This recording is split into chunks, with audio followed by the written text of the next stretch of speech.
नमस्ते। स्वागत है आपका मेरे YouTube चैनल योगाविद आशुतोष में। आज मैं बात करूंगा कि आखिर मन क्यों शांत नहीं रहता, यानी मन को किस तरीके से हम शांत रखें, अपने नियंत्रण में रखें। आपने काफ़ी वीडियोस देखी होंगी YouTube पर, जो कई प्रकार के दावे करते हैं लोग कि मन को वश में करें,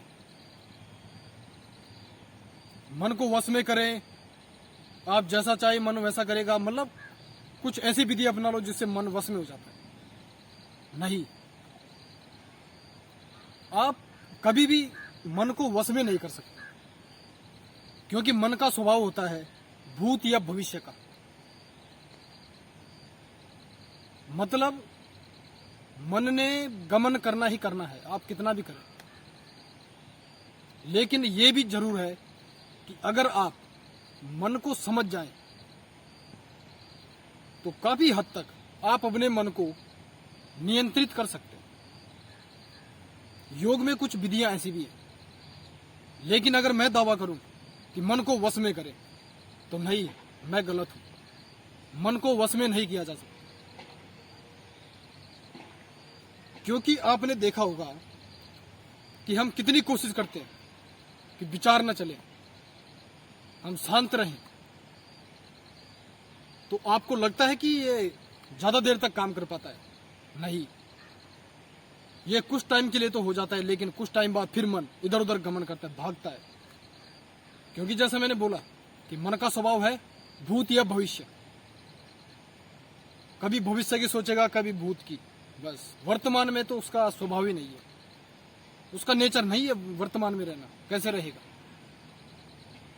तो बस इसीलिए योग की खोज हुई, हठ योग या सनातन धर्म, जिसमें मन को लेकर काफी अच्छी बातें कही गई है। महर्षि पतंजलि का योग सूत्र आप देख लें, वो भी कहते हैं कि योगा चित्त वृत्ति निरोध, कि चित्त वृत्तियों का निरोध ही योग है, दमन नहीं। दमन क्या करता है, आप जितना किसी चीज को बांधते हैं या जकड़ने की कोशिश करते हैं, वो उतने वेग से छूटती है। तो आप दमन ना करें। यदि आप किसी विधि को लेकर मन को वश में करना चाहते हैं तो आप गलत ही भाषा का यूज कर रहे हैं कि मन को वश में करें। तो हम ज्यादा वक्त को बर्बाद नहीं करेंगे और ज्यादा इधर उधर की बात नहीं करेंगे। शास्त्रों के प्रमाण पर अभी हठ योग कहता है कि चले वाते चलम चित्तम निश्चलम निश्चला भवे, कि यानी सांसों की गति जितनी तेज होती है तो आपका चित्त यानी मन उतना तेज होता है, उतना भागता है।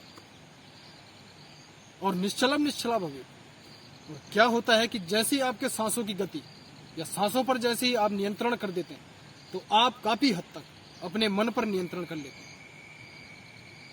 तो इसी सूत्र से आप समझ चुके होंगे कि मन को वश में किया जा सकता है या नहीं किया जा सकता। हठ योग के आचार्य सीधा सीधा इशारा कर रहे हैं कि चले वाते चलम चित्तम, यानी जो सांसें हैं, सांसों के जरिए या सांसों पे काम करके ही आप अपने मन को प्रत्येक क्षण में लगा सकते हैं, प्रतिपल लगा सकते हैं। तो यदि अगर आप सूत्र को समझ चुके हैं तो आप समझ गए होंगे मैं किसकी बात कर रहा हूं। मैं बात कर रहा हूं सांसों की। यदि आप सांसों को समझ गए तो आप काफी हद तक खुश रह सकते हैं, आनंद में रह सकते हैं, मन के साथ में रह सकते हैं। और मन की मृत्यु होती है कब? जब आप लंबी गहरी सांसें लेते हैं। इसीलिए कभी आप अगर आपको विचार चलते रहते हैं, नींद नहीं आती है, मन कुछ ना कुछ सोचता रहता है, भागता रहता है, तो आप लंबी गहरी सांसों को बनाए रखें। अनुलोम विलोम प्राणायाम करें, डीप ब्रीदिंग, लंबी गहरी सांस ले, लंबी गहरी सांस को छोड़े। भ्रामरी प्राणायाम करे, लंबी गहरी सांस ले, लंबा तक छोड़ता रहे। या ओंकार प्राणायाम,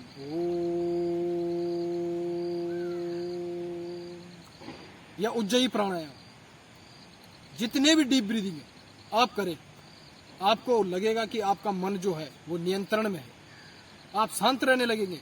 और जितना आप शांत होंगे, रिलैक्स होंगे, उतना मन आपका आपके साथ रहेगा। मन की मृत्यु होगी। मतलब साथ में रहने का मतलब आप जैसा चाहेंगे वैसा आप कर सकते हैं। तो मन को अगर हराना है, मन की अगर मृत्यु करनी है, तो आपको सांसों से जुड़ना होगा, सांसों का साक्षी बनना पड़ेगा। तो आप नियमित तौर पर सांसों का अभ्यास करें, लंबी गहरी सांसें लें, और इस भ्रम में ना रहें कि मन को वश में किया जा सकता है। क्योंकि किसी चीज को आप जितना भी, मैंने पहले भी बोला, इससे वर्तमान उसमें पहले भी आपको बताया कि जितना आप किसी चीज को बांधने की कोशिश करेंगे वो उतना भागेगा। तो मन को कुछ चाहिए, और वो है सांसें। तो आप सांसों पे काम करें, और हमेशा आधा आधा घंटे जितना आपको लगे, सुबह उठ के आप, जैसे अगर आप 4 बजे 5 बजे कभी भी उठते हैं, तो अपना शांत जगह पे अपना आसन लगाया, अपना मैट बिछाया, और डीप ब्रीदिंग करते रहे। इससे आपको रहेगा कि आप काफी हद तक शांत होने लगे, और निरोग भी आप रहेंगे। तो आज इतना ही। आप स्वस्थ रहें, मस्त रहें, आनंद में रहें, और वीडियो को पूरा देखें, तभी आपको समझ में आएगा। इसी के साथ धन्यवाद, नमस्ते।